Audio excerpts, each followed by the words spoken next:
अगले शुक्रवार 17 जून 2022 को इस्लामिक किताबों को लेकर, कुरान और इस्लाम के बारे में जो लिखी हुई किताबें हैं इस्लाम मुसलमानों की, उनको लेकर जुम्मा की नमाज के बाद, शुक्रवार की नमाज के बाद दिल्ली की जामा मस्जिद जाऊंगा, क्योंकि उस दिन वहां पर बहुत बड़े बड़े मौलाना, आलिम, फाजिल लोग आए होते हैं। लाखों लोग नमाज के लिए जामा मस्जिद में इकट्ठे होते हैं। मैं वहां उन लोगों को दिखाना चाहता हूं कि जिस बातों के लिए वो हम पर तन सर से जुदा का फतवा देते हैं, वो सारी की सारी बातें उनकी अपनी किताबों में लिखी हुई हैं। अल्लाहुम्मा सल्लि व सल्लिम अला सय्यिदिना मुहम्मद व आलिहि व सहबिहि व बारिक व सल्लिम सलातन दाइमतन सरमदन अबदा।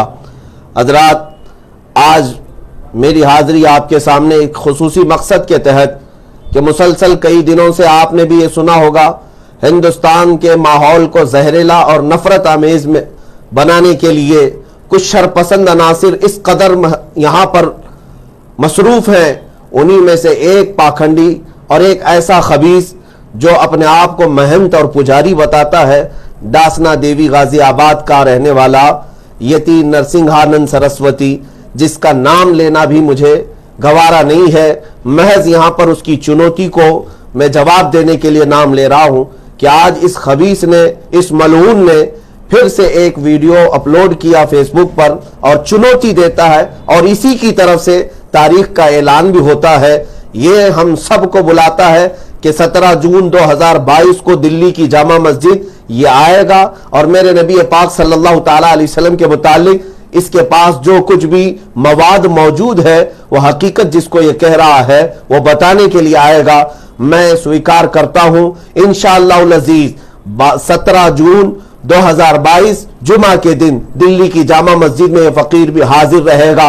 मैं इंतजार करता हूं इस लोमड़ी के बच्चे का, ये गुफे से निकल करके बाहर आ जाए। कान खोल कर सुन ले वो लोमड़ी के बच्चे, तू अपने बगैर बॉडीगार्ड के टट्टी भी नहीं कर सकता, तो दिल्ली की जामा मस्जिद में आने की बात करता है। इंतजार होगा इंशाअल्लाह अज़ीज। मैं भी तन्हा आता हूं। एक बात ये याद रख, अगर तू नहीं आया और बहानेबाजी किया तो फिर समझा जाएगा कि तू खुद नाजायज बाप की औलाद है।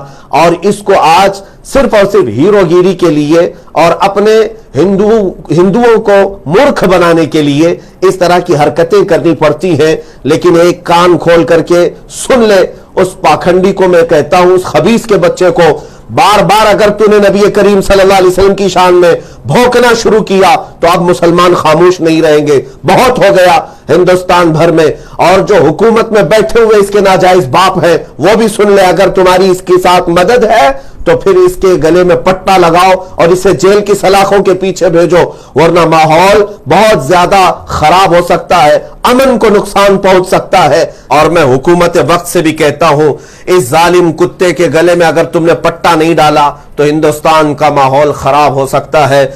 हम मुसलमान अपने नबी पाक सल्लल्लाहु ताला अलैहि वसल्लम के लिए अपनी जान से ज्यादा मोहब्बत रखते हैं और उनके कदमों पर अपनी गर्दन निछावर करने पर अपना फख्र महसूस करते हैं। इस कुत्ते को आप फौरन लगाम लगाओ और इसको हम जेल की सलाखों के अंदर देखना चाहते हैं। और अगर ये 17 जून तक बाहर रहा और आने की जसारत करता है तो मैं भी हाजिर हूं और दुनिया को यह दिखाया जाएगा कि किसकी इज्जत हकीकत में है। मेरा अकीदा है इंशाअल्लाह अज़ीज, मेरे नबी की इज्जत न कल कम थी, न आज कम हुई और न कभी कम होगी। रहेगा यूं ही उनका चर्चा रहेगा, पड़े खाक हो जाएं जल जाने वाले। लिहाजा मैं यहां तमाम लोगों से भी कहता हूं, आज मुझे हिंदुस्तान वाले, बाहर वाले भी सुन रहे हो तो सब सुने, इस खबीस के बच्चे ने करके कहा है कि ये दिल्ली की जामा मस्जिद 2022 17 जून को जुमा के दिन आने वाला है। हम भी देखते हैं, ये मेरे आका सल्लल्लाहु ताला अलैहि वसल्लम के बारे में जो बात कर रहा है वो सब हमें पता है। हम देखते हैं कौन सी किताबें तू लेकर आता है, सब मुझे पता है, सब देखी हुई है। जो एतराजात तुझे तेरे बाप यहूदियों ने दिया है, तेरे बाप ईसाइयों ने दिया है, और जो बाहर मुल्कों से तुझे एतराजात मेरे नबी की शान में मिले हुए हैं वो सब हमें पता है। और तू हुकूमत में बैठे हुए अपने नाजायज बाप की मदद से अगर ये सोचता है कि जो चाहे भोंक लेगा तो हम भोंकने नहीं देंगे। इंशाअल्लाह अज़ीज ये फकीर जवाब देने के लिए तैयार है और फिर पिछला जो हिसाब किताब है सब साफ कर लिया जाएगा। میں انتظار کرتا ہوں 2022 17 جون کی تاریخ. اس پاکھنڈی نے کہا ہے، ہماری طرف سے نہیں، لیکن انشاءاللہ العزیز ہم حاضر رہیں گے اور پھر دنیا کو یہ بتائیں گے. دیکھنی ہے حشر میں عزت رسول اللہ کی، اور اس کائنات میں بھی دیکھنی ہے عزت رسول اللہ کی. وآخر دعوانا الحمدللہ رب العالمین.